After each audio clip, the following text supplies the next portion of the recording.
When you look at the modern military, it's all about incredible technology, Oh, right? absolutely. You've got hypersonic missiles, you've got advanced cyber warfare, drones that can see targets thousands of miles away. It's all about speed and Yeah. this kind of technical precision. Right. But then you step onto any base, any training facility, and you see something that just looks, well, ancient. Hmm. You see ranks of soldiers, sailors, airmen, Marines, all marching in this perfect synchronized formation. Crisp uniforms, immediate response to commands, every single movement mirrored. And that's military drill and ceremony, or DNC. Yeah. And for the casual observer, or maybe even for some junior service members, it can feel like a total anachronism. Yeah, a relic. Exactly, a relic of the age of sail or the Civil War. They look at it and they just think, why are we spending valuable time on a parade square when the next fight is going to be in cyberspace? Or in some small, dispersed tactical unit. Pres- That sentiment, that tension between the history and the modernity, that's really the fascinating core of the research we've compiled for you today. It is. Our sources, they argue that DNC is not just tradition for tradition's sake. It's fundamentally essential, a cornerstone of military effectiveness, a prerequisite for discipline, and, well, ultimately, a foundation for lethality in the modern era. So our mission in this deep dive is to go way beyond the appearance of, a stiff formation or a public parade. Right.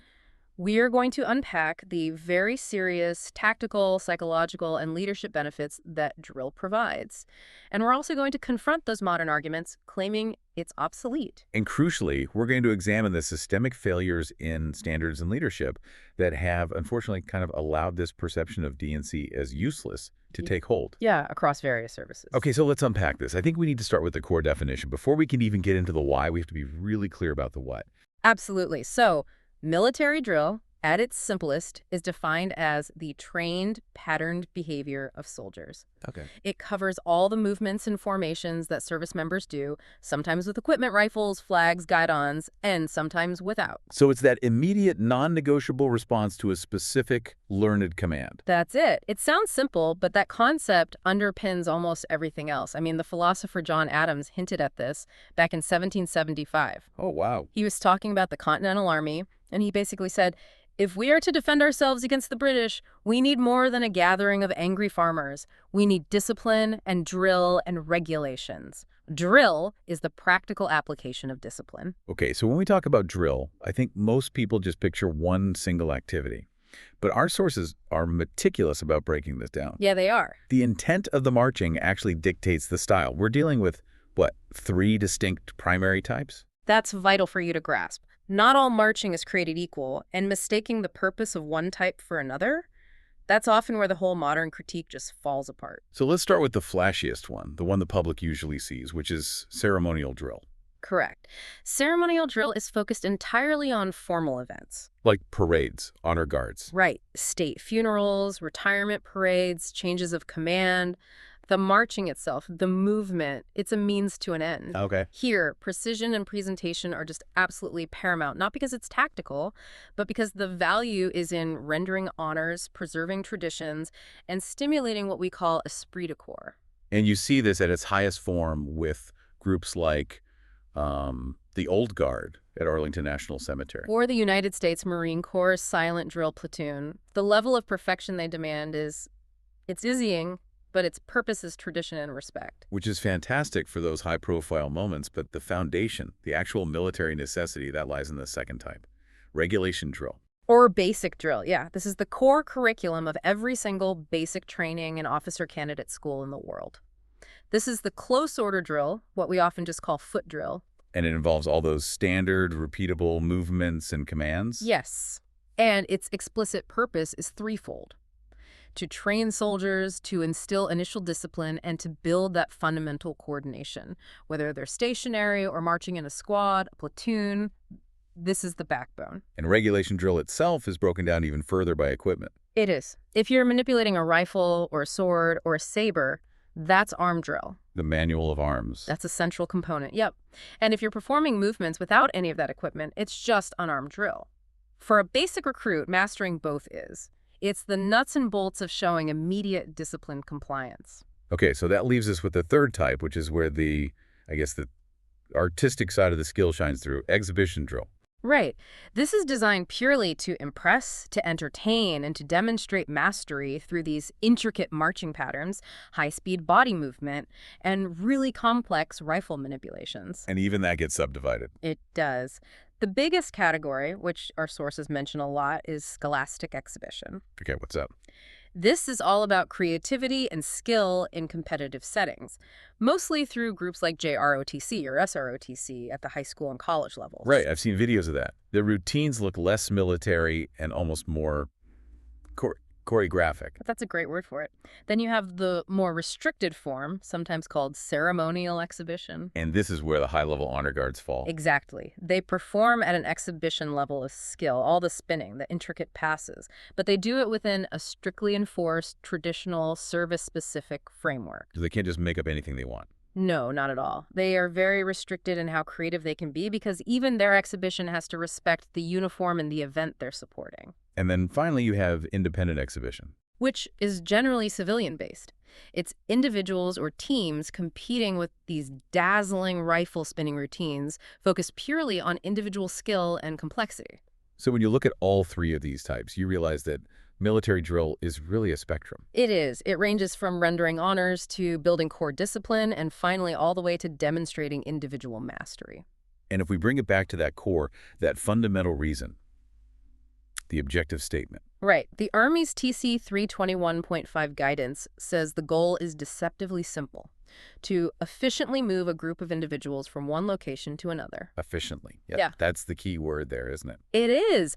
Think about the tactical implication of that. If you have 30 individuals who can't successfully execute a column right march in a non-stress environment. They're stepping on each other's heels. Exactly, or responding to the command on two different counts. How on earth are you going to expect that same group to move through a dense urban environment under hostile fire, maintaining their spacing, their security, and their situational awareness? That simple goal of smooth, coordinated group movement. It requires immediate, practiced, patterned compliance. Drill is the ultimate stress test for coordination before you put actual stress on the unit. That connection really strengthens the argument against the "it's useless" crowd. It does. It's not about looking pretty, it's about moving 30 bodies with one collective mind. It is. And before we move on, let's just clarify one last technical distinction our sources make between drill and ceremonies. Okay. Drill is the individual movement, right? Executed in unison and with precision. Ceremonies are the formations, the arrangements of elements that execute those movements. So one is the tool, the other is the ritual. Perfect way to put it. The primary value of the ceremony itself is rendering honors, preserving traditions, and stimulating that spirit of the formation. But it's built using the tool, which is the drill. Okay, so if the modern conflict environment doesn't require us to march toward a musket line, why on earth does a modern fighting force dedicate so many resources to this practice? We're moving to the why, which according to our sources is really just one word: discipline. Discipline is the invisible infrastructure of a fighting force. And we have to use General George Washington's insight here. It's quoted in so many of the guidance documents. Let's hear it. Discipline is the soul of an army. It makes small numbers formidable, procures success to the weak, and esteem to all. If D&C is the engine, discipline is the fuel. So when a civilian steps off that bus and enters basic training, drill is the single fastest way to create what we call military bearing. Yes, and to instill that required discipline. It's a highly effective, controlled environment for behavioral modification. It's not just busy work. Oh no, it is intentional. Drill teaches 6 critical foundational behaviors that are absolutely non-negotiable for combat readiness. Okay, let's break those down, starting with the most basic one. The primary function is the response to commands, and this goes beyond just obedience. It's essential for coordination, readiness, confidence, and especially safety. Explain that. Well, think of it this way. If a drill sergeant calls halt and recruits just kind of stutter, or they take 3 extra steps, or they argue, that same hesitation in a high-risk environment, say, pulling security on a patrol, is fatal. Right. Drill trains the nervous system to bypass hesitation and just execute. And that goes hand in hand with adherence to standards. Precisely. Drill demands absolute uniformity and precision. In your dress, your interval, your alignment. This commitment to detail ensures discipline, safety, and efficiency. So if a service member is willing to fudge the standards on their marching formation, if they're out of step, or their uniform looks sloppy, It indicates a lack of mental rigor that will inevitably translate to cutting corners on something Like else. maintenance or intelligence gathering. Or safety protocols. It sets the baseline expectation for professionalism. Then there's the coordination aspect. It's not just about conforming, it's about actively participating. That's individual coordination. It enhances precision, synchronization, and individual confidence. In a formation, if one person is sloppy, the entire formation looks sloppy. Right. This quickly teaches the individual that their personal performance is inseparable from the group's success. It links individual effort directly to collective accomplishment. And there's a psychological demand here that's often overlooked, which is alertness and urgency. Yes. Drill commands are rapid. They require situational awareness and readiness. You have to be alert to respond quickly, which trains your ability to handle the informational overload of a high-stress scenario, You learn to listen past the background noise and identify the voice of command. which translates directly to situational awareness in a tactical environment. And all of this behavioral modification, it leads to the great collective outcome: teamwork and esprit de corps. Teamwork is the measurable skill, right? It enhances cohesion, communication, mutual support, problem solving. But esprit de corps is the spirit, that intangible feeling. The sources define it as the sense of unity, pride, and mutual loyalty, the spirit of the formation. And that sense of belonging is crucial. I mean, in the present day, it's a corporate sense of achievement. We succeeded together. It is, but historically, and maybe more importantly, it creates this profound sense of responsibility to the service's history, honoring the sacrifices of those who came before. When you execute a perfect movement, you are symbolically linking yourself to 250 years of professional soldiers who executed the exact same steps. The pride that comes from that perfection, it strengthens the unit. Absolutely. When a platoon executes a complicated drill maneuver flawlessly, the unit feels superior, unified, capable.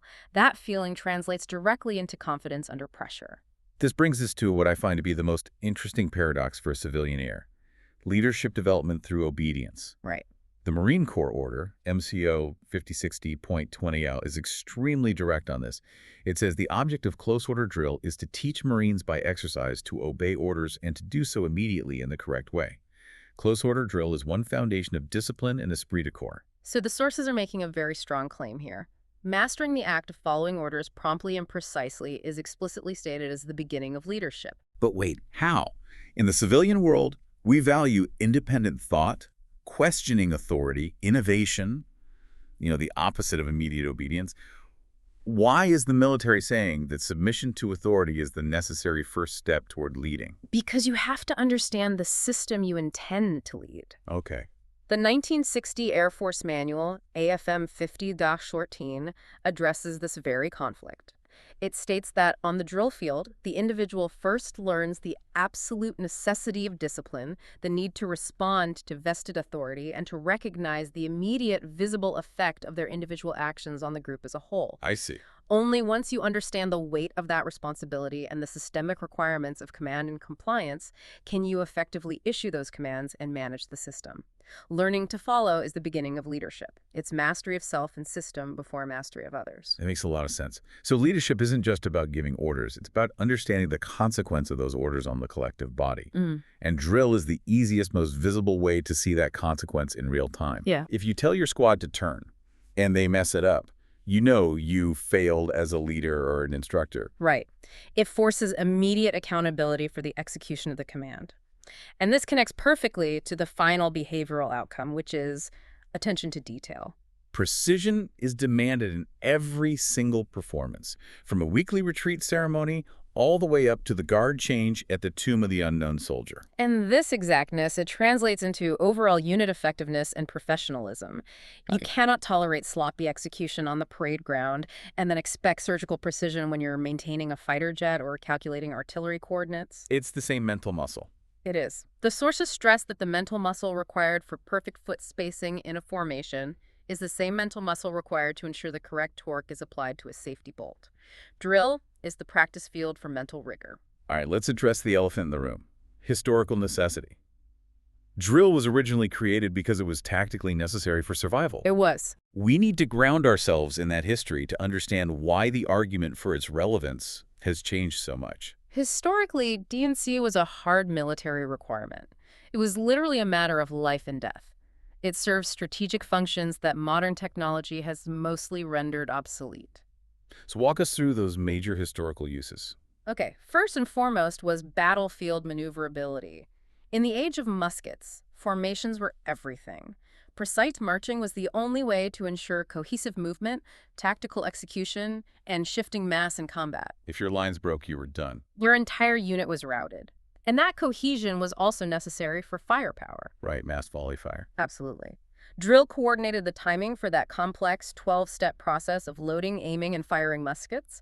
If one man was out of sync, the volume of fire was severely reduced. Drills synchronized this action to maximize their limited firepower. And the same thing for bayonet charges. Yep. Close-order drill maintained the critical density and momentum needed to shock the enemy line. And something we often forget is that before radios, this was a communication system. It was. Signaling and communication. Drill movements, and especially the location and movement of the color guard, the guys carrying the flag and guidon, they were essential for battlefield commands and unit identification. So a standard move signaled an intent that everyone knew instantly. Yes. Before the early 1800s, it was the only reliable form of communication across a smoky battlefield. The sources reference that classic anecdote about George Washington and Baron von Steuben. That story perfectly encapsulates the shift from a disorganized militia to a professional force. It really does. Washington's Continental Army was struggling. I mean, there were farmers and volunteers who fought bravely, but they just lacked structure. So they brought in von Steuben. Prussian officer, yes. Oh. And he introduced standardization. But crucially, he didn't just teach the whole army. He trained a core group of NCOs how to march and execute the manual of arms perfectly. Ah. And those NCOs then became the foundation for training the rest of the companies. So he professionalized the instructors first. He created a sustainable training methodology. He showed that discipline is a weapon. By mastering marching and the manipulation of the rifle, they became a predictable, reliable, and therefore a professional fighting force. The physical drill created the necessary mental infrastructure for complex battle tactics. Okay, so let's fast forward 250 years. We fight dispersed, not in ranks. The strategic purpose is gone. Yeah. So what are the timeless intangible benefits, these so what for you, the listener, that justify its continued existence? Well, the core values remain relevant because the purpose of D&C shifted from external, battlefield utility to internal developmental utility. The self-mastery it instills translates directly to life success. We mentioned discipline and self-control, but let's elaborate. Drill is about delayed gratification. It is. It forces you to control your body and your mind to perform an unnatural movement, marching in step, holding a position for minutes when every instinct tells you to relax or look around. And that ability to override immediate comfort for a collective goal Is essential for personal growth, career success, and financial discipline in the civilian world. and the demanding nature of the routines. It must build necessary character traits. Perseverance and resilience. Mastering challenging routines, especially high-level exhibition drill or the complex movements of the manual of arms, it requires dedication. And the ability to fail repeatedly in front of others and just keep training until you succeed. And that ability to overcome obstacles that translates directly into handling setbacks in academic life or a tough professional project. For sure. And you also gain crucial organizational skills. Time management and organization. Yep. Units and individuals, they have to coordinate rehearsals, maintain uniforms, meet deadlines for performances. This forces a structured approach to planning and execution that is just invaluable. And institutionally, DNC instills cultural appreciation, respect, and patriotism. It does. By honoring traditions, individuals gain a deeper sense of respect for the uniform, the flag, and the sacrifices that uphold the nation. And finally, there's the personal element, pride and confidence. When you look crisp and professional, you feel proud. Mastering a challenging, visible, highly judged routine fundamentally boosts your self-esteem. That sense of individual accomplishment, reinforced by collective success, it translates beyond the uniform into any field that requires self-assurance. But the sources, they don't stop at these intangible values. They claim DNC provides tangible, measurable benefits, Yes. concrete outcomes that can be objectively tracked. Yeah. I want to drill into these because if this is true, it debunks the waste of time argument entirely. This is where we need to slow down because the benefits are absolutely measurable. First, Improved physical fitness. How so? Drill, especially sustained marching and high-repetition manual of arms practice, is exercise. It provides measurable improvements in cardiovascular health, coordination, endurance, and flexibility, and you can track those through standard fitness assessments. It's effective, simultaneous, and engaging cross-training. So you're not taking time away from physical training. You are integrating PT with discipline training. Precisely. Second, enhanced coordination and motor skills. The precise interval adjustments and complex movements, they objectively improve your balance, your proprioception, and your fine motor skills. Your brain is being wired for precision. It is. Studies on activities requiring high synchronization often use objective motor skills tests to measure these improvements. And the claim about academics, that participation can lead to improved academic performance, that's truly surprising. How can marching improve test scores? It's not a direct causation, but it's correlated through the development of executive functions. Okay. The discipline instilled by drill, that intense focus, the attention to detail, and the time management required to juggle training and schoolwork directly impacts study habits. Drill demands delayed gratification and sustained attention, which are critical predictors of academic success. You can track it through grades and test scores. The discipline transfers from the field to the classroom. That reframes the entire cost-benefit analysis. The cost of the time you invest returns multiple measurable benefits simultaneously: fitness, coordination, discipline, and academic focus. And finally, within the organizational structure itself, proficiency in D&C is a valuable asset for career advancement. It signals professionalism, attention to detail, leadership potential. And that often leads to coveted positions, special assignments, recognition. Exactly. These are skills that are actively valued and rewarded within the military framework. Okay, so we've established that D&C is foundational, and yet the military community today is plagued by critics, often NCOs or junior officers, who claim it's a waste of time. Right. We mentioned the tired mantra, we are here to kill people and break things, and D&C don't matter in the modern era. This mindset is highly pervasive and it's fundamentally flawed. It stems from a really superficial understanding of discipline and lethality. The mental image is that lone, highly effective tactical operator. Yes, the one in the movies with the beard who operates outside the conventional rules, the one who gets the job done. And the argument is, if he can be effective without strict adherence to standards, why should the rest of the force be shackled by them? Exactly. And this is where the sources define the argument itself as a logical fallacy, specifically a non sequitur. It literally does not follow. So how does that argument break down? The link they ignore is that drill and ceremonies are emphasized in initial training precisely because they are the mechanism used to shift the civilian mindset toward the collaboration and discipline necessary for modern lethality. I see. Lethality in a modern unit, even a dispersed one, it still requires perfect synchronization, communication, and mutual trust.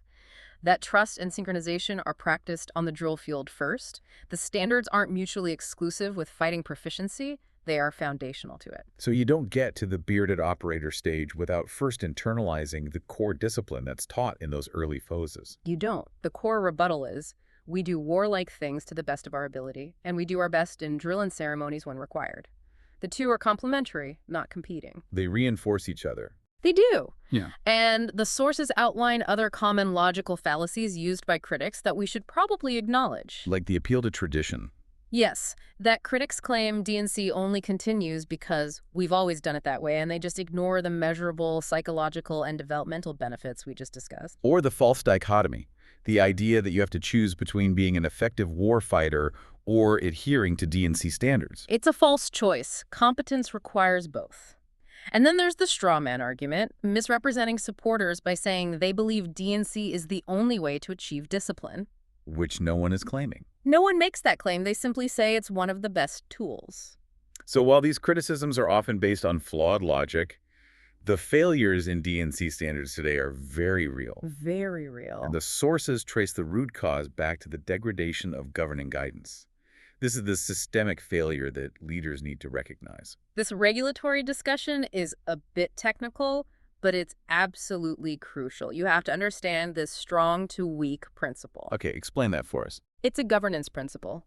Strong guidance, so tight, detailed, mandatory guidance, leads to better performance because it removes guesswork. It clearly defines the expected outcomes. And loose guidance. Loose guidance weakly enforced suggestions. It forces unit leaders to guess, and that leads to varied standards and poor outcomes overall.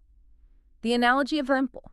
If the military guidance is unclear, the execution will be unclear. And the timeline of how authority has been stripped from these documents is a critical piece of evidence that our source material cites. It really highlights the systemic nature of the decline.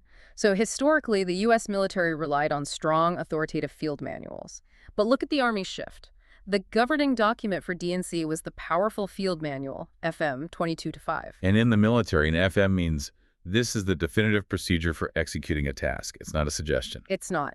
But in 2012, that authority was removed. It was reclassified as the weaker training circular, TC 321.5. A training circular is, by definition, less authoritative. It lost its "this is how you must do it" teeth and became merely "this is the preferred method for training." That seemingly small change is a massive loss of leverage for any NCO who's trying to enforce a standard. It is. The document is now viewed as optional reading rather than mandatory procedure. Now contrast that with the Marine Corps. Right. They use a strong Marine Corps order, MCO 5060.20. An order is mandatory, non-negotiable, and must be followed by everyone. It is strong guidance. But the source notes a baffling anomaly. It is baffling. MCO 5060.20 curiously exempts Marine Barracks, Washington, recruit depots, and officer candidate school from its provisions. Wait a minute. The place is known worldwide for drill perfection? The recruit depots and the Washington Barracks are exempt from the official order mandating that drill. Why? Well, the technical reason is often that those specialized units have their own, even more stringent internal orders that supersede the MCO. But the source argues that the mere technical exemption signals that the core organizational commitment to the order itself isn't total. It creates a potential loophole for other commands who might choose to follow the weaker TC guidance of other services instead. It creates an unnecessary gray area in the one service dedicated to perfection. And the critique of the Air Force guidance illustrates the logical conclusion of this degradation. Yeah, the Air Force's guidance was demoted multiple times. It went from a regulation to a manual, and then ultimately in 2022 to a mere pamphlet, AFPM 34-1203. A pamphlet. A pamphlet is generally administrative or informational. The source authors colorfully describe a pamphlet as being as enforceable as the sticky note. That's a powerful and disturbing image. If a junior NCO is given a pamphlet to enforce standards, they have zero leverage. Exactly. Imagine a unit is tasked with a complicated ceremony for a visiting dignitary, a task that requires precision not covered by basic marching. The NCO in charge, lacking strong authoritative guidance, has to guess. And when it goes wrong? The failure to enforce standards is often blamed on senior enlisted and NCOs. But the real problem is that leadership has failed to provide them with the foundational tools, the strong, clear regulations, to do their jobs authoritatively. When the guidance is that weak, enforcement inevitably breaks down. So the systemic failure allows a culture change where leaders feel justified in cutting drill teams or music programs, believing the military should only train to fight. It's a vicious cycle. The source uses the analogy of that historical shift in child-rearing philosophy. Dr. Spock's permissive advice replacing strict parameters, leading to children wandering without guidance. The military equivalent is the idea that the mission overrides foundational principles. Right. If you let standards drop, whether it's in DNC or uniform wear or protocol, the integrity of the institution performing them is at severe risk.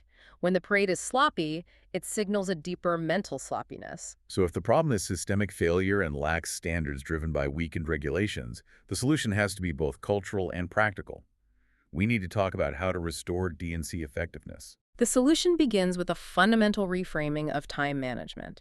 It's not about finding time for drill. The argument is that time must be taken and even made on a consistent basis to maintain standards. The sources stress this consistency. Critics would say, but we have to train on the range. We have mandatory readiness training. Where does the time for drill come from? You make time by recognizing its efficiency. DNC is a highly time-efficient training tool because it enhances fitness, coordination, and teamwork simultaneously. So instead of running a mile and then attending a lecture on teamwork, you march a mile and practice teamwork the entire way. It's integration, not substitution. That's the key distinction. It's not an extra task, it's an integrated opportunity. Correct. Now, for the practical steps leaders need to take to instill professionalism, it has to start with reading. This is directed toward cadet leadership in the source material, but it applies universally to any unit leader. Education is absolutely key. Yeah. The culture of professionalism rests on leaders reading and knowing the governing regulations for their service. The Army's TC 321.5, the Marine Corps MCO 5060.20, and so on. If the leader doesn't know the proper cadence, the exact timing for the manual of arms, or the correct sequence for an inspection, They can't force the standard. they lose authority instantly because their guidance is vague. And once you read it, you have to put what you read into action by delegating expertise. This creates a sustainable culture. Leaders should create specific written job descriptions for drill roles: color guard commander, training specialist for armed drill, unarmed drill instructor, etc. You're dividing responsibilities, creating true subject matter experts within the unit. Exactly. And most importantly, you ensure that the deep knowledge is passed down from seniors to juniors. This structured delegation is what prevents the standards from dying out when your best NCO transfers. And this requires a specific kind of leadership, not just transactional, but transformational leadership, which the sources use the 4I model to describe. Right. This model is all about creating a lasting professional culture, not just dictating short-term results. And it translates perfectly to the drill environment, or any team environment. The first I is idealized influence. This is simple but difficult. Yeah. Be the standard. Leaders must lead by example. They have to maintain the highest level of personal bearing, physical fitness, and knowledge of the standards. If the color guard commander's uniform is sloppy, why would anyone else care about their own? You are a moral and professional role model. The second I is inspirational motivation. This is how you generate buy-in and passion. This means involving your followers and developing the vision so everyone has a clear, shared commitment to the goals. Instead of just saying, we drill at ZO 600, the transformational leader says, we are committed to earning the Best Appearance Award at the competition, and achieving that requires flawless ERA 600 rehearsals. How should we best structure those rehearsals to hit that goal? By involving them, you create mutual ownership of the standard. And the third, intellectual stimulation. This challenges that old, rigid, don't ask questions attitude. Precisely. The leader encourages followers to think critically about the process. They have to reinforce the idea that there are no stupid questions regarding the regulation or the technique. They value input from team members, allowing them to problem solve how to fix a recurring mistake in the formation rather than just yelling commands. So if a junior member suggests a more efficient way to clean rifles or store equipment, the leader actually listens. Listens and considers it, yes. And finally, individualized consideration. This is the coaching element. Okay. The leader acts as a coach and mentor, learning the individual needs and abilities of each team member. Maybe one member struggles with the timing of the manual of arms, but they excel at memorizing ceremonial sequences. The leader finds opportunities based on those unique needs and desires. And when followers feel appreciated, mentored, and invested in as individuals, their loyalty to the leader and the mission. And thus, their commitment to the professional culture is vastly strengthened. So if a leader applies this 4I model to drill practice, they aren't just teaching marching, they're teaching the highest form of disciplined team management. The product isn't just a perfect ceremony, it's a future leader who knows how to inspire, mentor, and set an idealized standard. This has been an incredibly deep look into a practice that is, I think, too often dismissed as just pageantry or busy work. We started by defining D&C by its precision, the letter of the law, but we conclude by understanding that its enduring value is defined by its ability to foster discipline, cohesion, and esprit de corps, the spirit. And those underlying values, they're not abstract concepts you just stick on a plaque. They're crucial for unit effectiveness, for lethality in modern warfare, and for maintaining the professional integrity of the service itself. Yeah. I mean, if you cannot coordinate 20 people on a simple non-stress movement, Yeah. you cannot trust them to coordinate a complex tactical plan under fire. The ability to respond precisely and maintain standards is the foundational layer. So we'll leave you with a final provocative thought, which draws the line between ceremonial precision and national integrity. Sir William Ewart Gladstone, a 19th century British statesman, gave us a powerful metric, he said. Show me the manner in which a nation cares for its dead, and I will measure with mathematical exactness the tender mercies of its people, their respect for the laws of the land, and their loyalty to high ideals. And drill and ceremonies are perhaps most visibly and acutely associated with honoring the dead. The military funeral being the ultimate public expression of adherence to standard and respect. So, if we accept Gladstone's measure, and if we acknowledge the systemic degradation of D&C standards that shift from mandatory manuals to advisory pamphlets, the confusion among NCOs, how should we interpret the resulting lack of attention to detail in our most solemn ceremonial practices? If a military institution cannot execute its most foundational traditional duties with the exactness they demand, what does that sloppiness say about the broader integrity, discipline, and loyalty of the culture performing those ceremonies? That, ultimately, is the question leadership must address if they wish to restore the soul of the Army.